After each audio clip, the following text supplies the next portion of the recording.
सत्यनारायण भगवान की जय।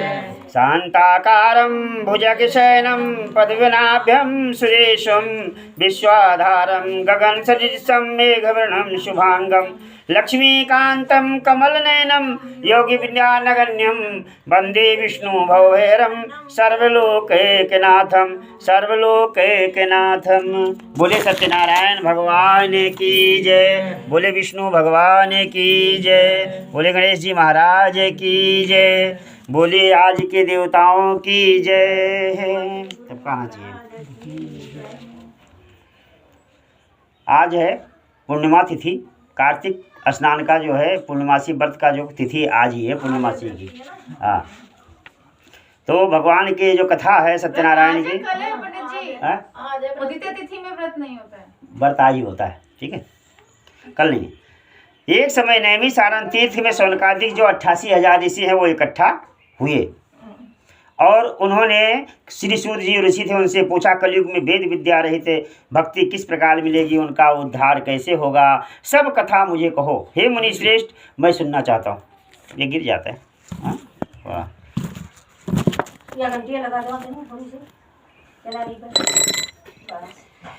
हमारी ये कथा सुनने की इच्छा है। जो थोड़ा काम किया जाए और ज़्यादा फल मिले वो हमारे को बताइए। सर्वसात ज्ञाता जो सूत जी थे, इनके सबके बड़े ऋषि थे, उन्होंने कहा वैष्णवपुज आपने सभी प्राणियों की बात पूछी है, अब मैं उस श्रेष्ठ व्रत को कहूँगा जिस व्रत को नारद जी ने लक्ष्मी नारायण जी से पूछा था और लक्ष्मीपति मुनिश्रेष्ठ नारद जी से कहा था, सो ध्यान से सुनो। एक समय योगी नारद जी दूसरों के हित की इच्छा से अनेकों लोक में घूमते हुए मृत लोक में आ पहुँचे। यहाँ अनेक योनियों में जन्मे जो प्रायः सभी मनुष्य हैं अपने कर्मों द्वारा बहुत दुखी हो रहे थे।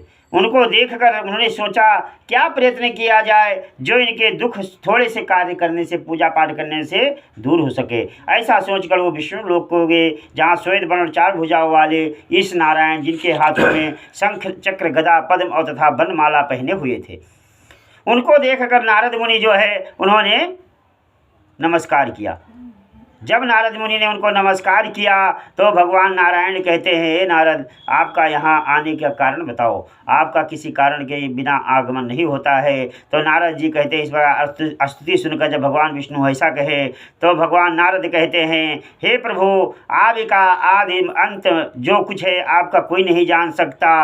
हे चक्रधारी, हे वनमालाधारी, मैं इसलिए आया हूँ आपके पास। जो मृत लोक में मनुष्य जन्मे हैं वो अपने कर्मों द्वारा बहुत दुखी हो रहे हैं, उनका क्या कारण है, उसका क्या कार्य किया जाए जो उनके दुख थोड़ा सा प्रयत्न किया जाए वो दूर हो जाए। श्री भगवान ने कहा, हे नारद तुमने मनुष्य की भलाई के लिए बहुत अच्छी बात पूछी है।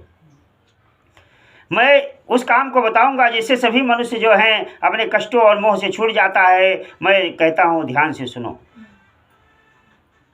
वो बहुत पुण्य देने वाला स्वर्ग और मृत दोनों में एक दुर्लभ व्रत है। आज मैं प्रेम बस होकर तुमसे कहता हूँ, हे नारद तुम ध्यान से सुनो। यह व्रत अच्छी तरह विधान पूर्वक करके मनुष्य तुरंत ही सुख भोग कर अंत समय वैकुंठ धाम को जाता है, और जो भी इस व्रत को करता है वो अंत समय सभी सुख भोग कर वैकुंठ धाम को जाता है, इसमें कोई शक नहीं। किसने इस व्रत को किया और किस दिन ये व्रत करना चाहिए? नारद मुनि फिर प्रश्न करते हैं, आप ये सब मुझे बताइए। भगवान बोले, दुख शोक और धन बढ़ाने वाला, दुख शोक को नाश करने वाला, धन को बढ़ाने वाला, धन धान को बढ़ाने वाला, पुत्र पौत्र देने वाला, सौभाग्य अनेक प्रकार की इच्छा पूरी करने वाला भगवान सत्यनारायण की व्रत जो है शाम के समय करना चाहिए। बंधु बांधवों के साथ, ब्राह्मण के साथ मिलके और धर्मपरायण होकर व्रत को करें। जिस दिन पूजा पाठ करें नास्तिक चीज़ें ना करें, खाना पीना में नास्तिक चीज़ें सात्विक होनी चाहिए। भक्ति भाव से नैवेद्य के लिए का फल घी दूध और गेहूं का चूर्ण लेवें और सवाया में कम से कम 1.25 किलो में, सवाया मतलब होता था पहले हाथ से बनता था, ऐसे इतनी निकालती थी बूढ़ा माता लोग कि इतने पसेर सा प्रसाद बनाना है। गेहूं के अभाव में मेसाठी का लेवें, जौ का लेवें, शक्कर गुड़ मिला लेवें, भक्षण योग भजक सभी पदार्थ जो है जमा कर देवें और भगवान को अर्पण कर देवें। बंधुओं सहित ब्राह्मण को भोजन करावें, स्वयं भोजन करें, नित्य गीत आदि का आचरण करें, सत्यनारायण भगवान का समय स्मरण करें और जो है शाम का टाइम जागरण करके व्यतीत करें। विशेषकर कलि काल में मृत्यु इसी मृत्यु लोक में यानी पृथ्वी लोक पर मोक्ष का सरल उपाय है। इस सत्यनारायण व्रत कथा प्रथमोध्याय। बोले सत्यनारायण भगवान। श्रीमन्नारायण नारायण नारायण विष्णु नारायण नारायण नारायण राम नारायण नारायण नारायण श्याम नारायण नारायण नारायण विष्णु नारायण नारायण नारायण लक्ष्मी नारायण।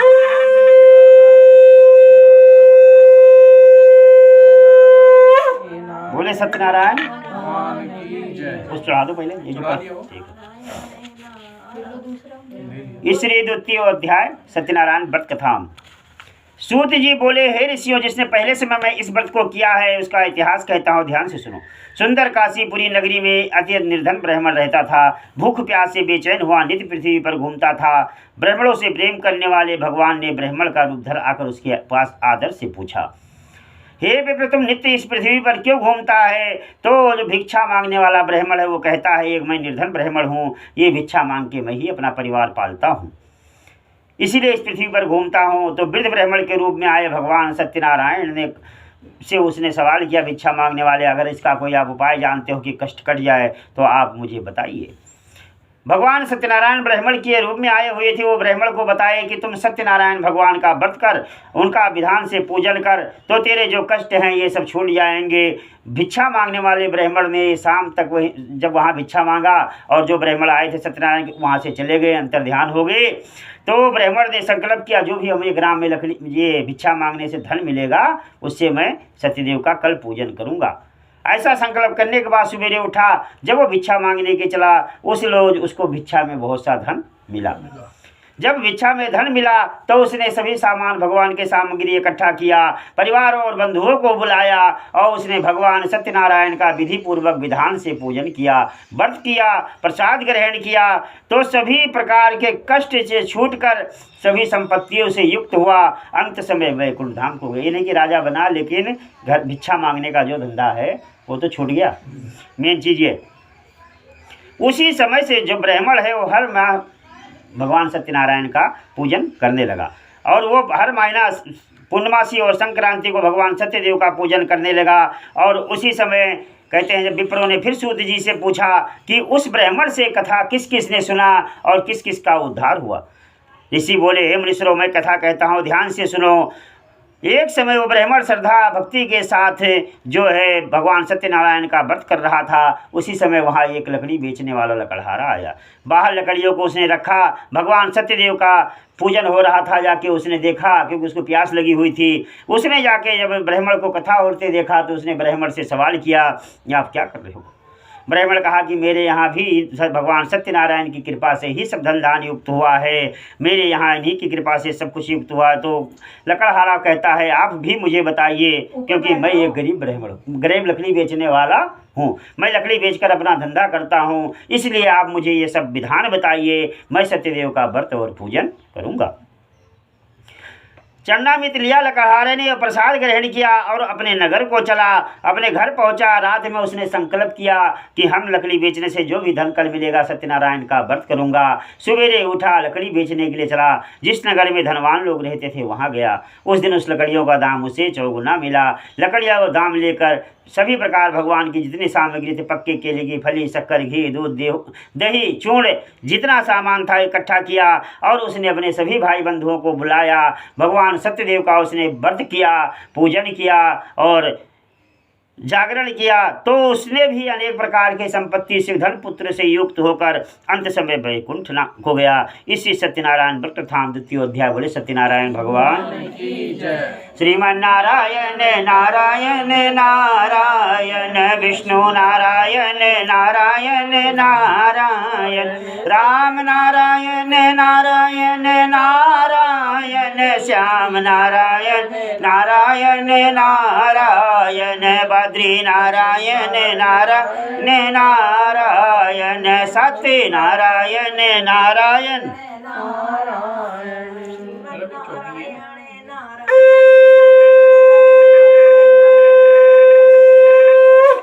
बोले सत्यनारायण भगवान की। भाई कहाँ चलो घूम रहे हो, सैर कर रहे हो, आ जाओ। नहीं सर नहीं। कथा में उठते नहीं है, या तो ऊपर बैठ जाओ। ये सब बैठने वाला ही तो चक्कर है। हाँ, कथा में उठते नहीं है बीच बीच में। सूत जी महाराज से फिर सवाल करते हैं सभी से ऋषि। सूत जी बोले, हे श्रेष्ठ मुनियों, अब आगे की कथा कहता हूँ, ध्यान से सुनो। उल्खामुक नाम का राजा भी बुद्धिमान था, जितेंद्रिय था और पति देव स्थानों पे जाके उनके गरीबों के दुख दूर करता था। उसके पत्नी जो भी थी सती साध्वी थी, भद्रशिला नदी के तट पर दोनों सत्यनारायण का व्रत कर रहे थे। उसी समय वहाँ एक साधु वैश्य से आया। उसके पास धन बहुत था, व्यापार के लिए नाव को किनारे लगाकर उसने राजा के पास गया। राजा को ये सत्यनारायण का व्रत करते उसने देखा तो सवाल किया कि हे राजन, आप ये क्यों कर रहे हो? राजा कहता है, मैं ये पुत्र प्राप्ति के लिए कर रहा हूँ, इनकी कृपा से मेरे यहाँ धन धान है, सब वृद्धि हुई है। तो साधु जो वैश्य है वो भी कहता है, मेरे कोई संतान नहीं है, आप हमें इस व्रत की जो कथा है, नियम है, सब कुछ बताइए।